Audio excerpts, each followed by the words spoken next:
ধরুন আপনার বন্ধু স্বপ্নের একটি কর্পোরেট অফিসে চাকরি করছে। হঠাৎ সে একদিন আপনার কাছে একটি সমস্যা নিয়ে এলো। সে অটোমেটিক স্পিচ রিকগনিশন বা এএসআর ব্যবহার করে স্পিচ টু টেক্সট কনভার্ট করতে পারছে ঠিকই, কিন্তু সেই টেক্সটগুলোতে কোনো সেন্টেন্স বাউন্ডারি থাকছে না। কিন্তু তার প্রয়োজন হলো টেক্সটগুলোকে সেন্টেন্স বাই সেন্টেন্স আলাদা করা।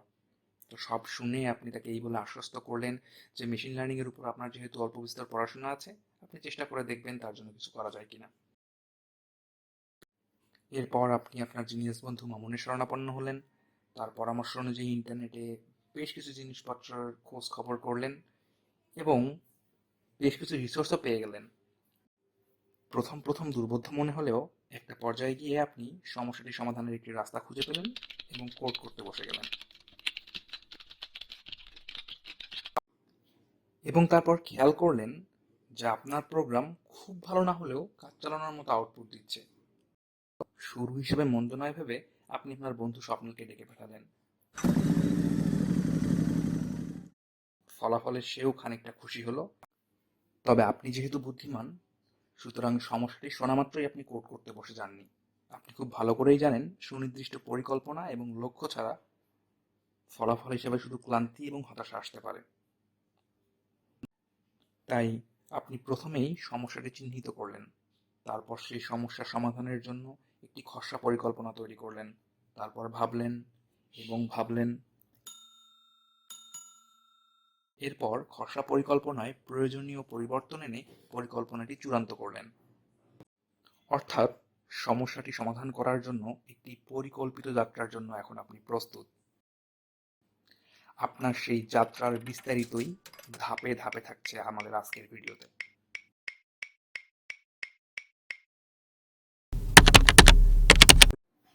কাজের সুবিধার্থে প্রথমেই আমরা একটি টু ডু লিস্ট বানিয়ে ফেলব।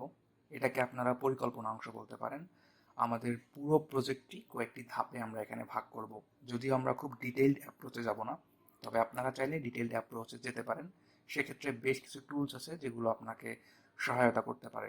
ক্লিকআপ, জিরা বোর্ড, মাইক্রোসফটের প্ল্যানার অথবা ট্রেলো, এসব টুলস আপনারা ব্যবহার করতে পারেন। আমাদের পরিকল্পনার প্রথম ধাপই হচ্ছে ডাটা কালেকশন। যে কোনো কাজের জন্য ডাটা কালেকশন খুবই গুরুত্বপূর্ণ, কারণ এই ডাটা থেকে আমরা ইনফরমেশন এক্সট্র্যাক্ট করব, বিভিন্ন প্যাটার্ন এক্সট্র্যাক্ট করব এবং সেগুলো মেশিনকে শেখাবো। সুতরাং ডাটা যদি না থাকে তাহলে আমরা কোনো ধরনের ইনফরমেশন এক্সট্র্যাক্ট করতে পারবো না, অথবা আমরা পরবর্তী ধাপে যেতে পারবো না। সুতরাং প্রথম ধাপ হচ্ছে ডাটা কালেকশন। ডাটা কালেকশন আমাদের এই পরিকল্পনার সবথেকে গুরুত্বপূর্ণ ধাপ। ডাটা কালেক্ট করার সময় বেশ কিছু জিনিস আমরা বেশ গুরুত্বের সঙ্গে বিবেচনা করব। তার একটি হচ্ছে problem specific data. Problem specific data বলতে আমরা বোঝাচ্ছি আমরা যে সমস্যাটা চিহ্নিত করেছি সমাধান করার জন্য আমাদের সংগৃহীত ডাটা সেটের ডাটাগুলো সেই সমস্যার সঙ্গে সঙ্গতিপূর্ণ কিনা। যেমন আমরা এখানে পূর্ণাঙ্গ বাংলা বাক্য আলাদা করার জন্য ডাটা সেট সংগ্রহ করছি, সুতরাং আমাদেরকে অবশ্যই বাংলা পূর্ণাঙ্গ বাক্য আছে এরকম ডাটা সেট সংগ্রহ করতে হবে। সেটা হতে পারে বিভিন্ন সংবাদপত্রের সংবাদ, হতে পারে বিভিন্ন প্রবন্ধ, গল্প কিংবা উপন্যাস, অর্থাৎ পূর্ণাঙ্গ এবং অর্থপূর্ণ বাংলা বাক্য। ডাটা কালেকশনের সময় আরেকটি যে বিষয় সম্পর্কে আমাদের খুব সচেতন থাকতে হবে সেটি হচ্ছে ডাটা কোয়ালিটি। ডাটা কোয়ালিটি কিন্তু আমাদের মডেল বা প্রোগ্রামের পারফরম্যান্সের সঙ্গে সরাসরি সম্পর্কযুক্ত।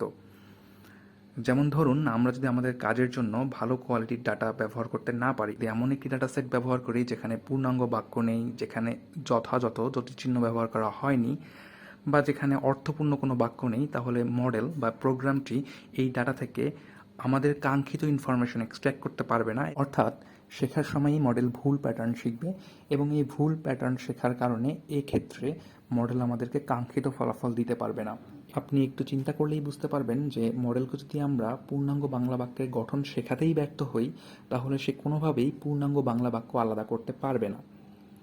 পূর্ণাঙ্গ বাংলা বাক্য আলাদা করার জন্য শেখানোর সময় আমাদেরকে সঠিক প্যাটার্নটি তাকে শেখাতে হবে।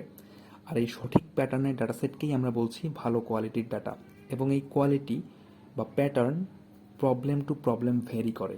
ডাটা কালেকশনের পরের ধাপটি হচ্ছে ডাটা প্রিপারেশন। এটিও খুবই গুরুত্বপূর্ণ একটি ধাপ। ডাটা কালেকশন পর্যায়ে আমরা যে ডাটা কালেক্ট করেছি সেগুলোকে বলি আমরা র ডাটা। আর ডাটা প্রিপারেশন পর্যায়ে আমরা যে ডাটা পাই সেগুলো হচ্ছে pre processed data. Data preparation এই কারণেই গুরুত্বপূর্ণ যে মেশিন সরাসরি র ডাটা থেকে ইনফরমেশন এক্সট্র্যাক্ট করতে পারে না। ইনফরমেশন এক্সট্র্যাক্ট করার জন্য মেশিনের সাপেক্ষে কিছু মিনিংফুল রিপ্রেজেন্টেশনে ডাটাকে রিপ্রেজেন্ট করতে হয়, যেটা আমরা করি ডাটা প্রিপারেশন পর্যায়ে। এছাড়াও আমাদের সংগৃহীত ডাটায় অনেক অনাকাঙ্ক্ষিত ডাটা থেকে যায়, যেগুলো আমরা ক্লিন করি এই ডাটা প্রিপারেশনের সময়।